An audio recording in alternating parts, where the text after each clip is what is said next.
Ay ay ay ay ugayam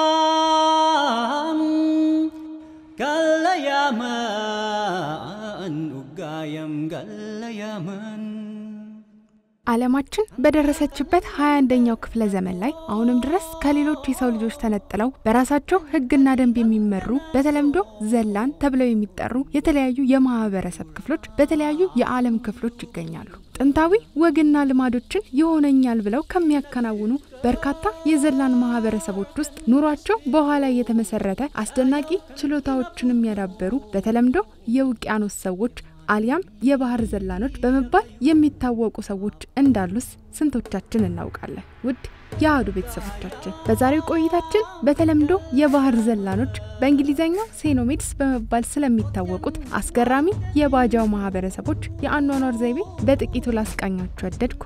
አብራችሁን ቆዩ።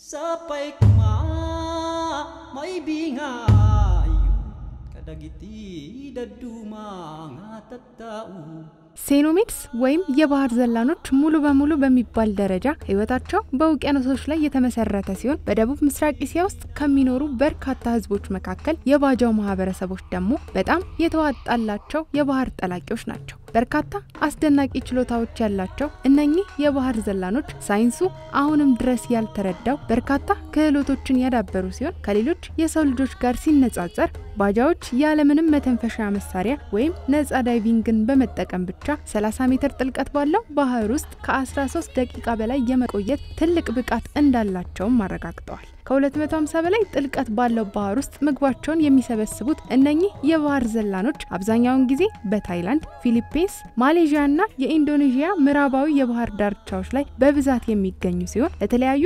አገልግሎቶች የሚጠቀሙባቸውን በርካታ ቁሳቁሶች አካባቢያቸው ላይ በሚያገኟቸው ተፈጥሯዊ ነገሮች ከመስራታቸው በተጨማሪ አስደናቂ የባህር ውስጥ ጦር ውርወራ በማድረግ አሳ የማጥመድ ልዩ ክህሎትም ባለቤት ናቸው። በጀልባ ግንባታም ቢሆን የሚያክላቸው የለም የሚባሉት ባጃዎች ቀላል ንድፍ ያላቸው ከባድ አውሎ ንፋስን በመቋቋም ረጅም ጊዜ የሚያገለግሉ ጀልባዎችንም እንደ ቀርከሃና እንጨት ባሉ ተፈጥሯዊ ቁሶች ይሰራሉ። ታዲያ ጀልባዎቹን ልክ እንደ መኖሪያ ቤታቸው የሚገለገሉባቸው ሲሆን በውስጣቸው የአደን መሳሪያ፣ የምግብ ማብሰያና የመተኛ ቦታዎችን ያካትታሉ። በሚንሳፈፉ ትናንሽ ጀልባዎች ከ1000 ዓመታት በላይ በባህር የራሳቸውን መንደር ገንብተው ኖረዋል የሚባሉት ባጃዎች የዘወትር መኖሪያቸው ከሆነ ውቅያኖስ ላይ እግራቸው ወደ መሬት የሚነካው አሊያም ወደ ባህር ዳርቻዎች ብቅ የሚሉት በአመት ለተወሰኑ ጊዜያት ብቻ ሲሆን ለንግድ ግብይት አሊያም በአውሎ ንፋስ ከሚፈጠር ማዕበል ለመጠለል በሚያደርጉት ሙከራ ለተወሰነ ጊዜያት ብቻ መሬት ላይ ይቆያሉ።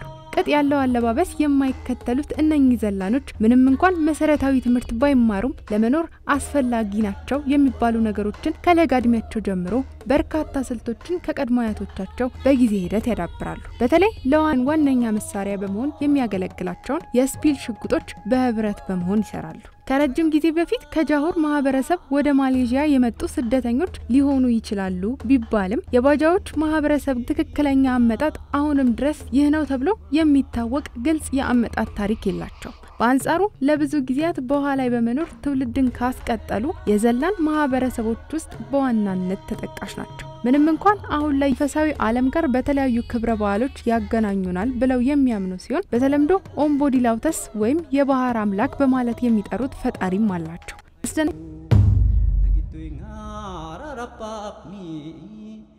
Sampai kuma mai bingayu kadagiti daduma ngatatau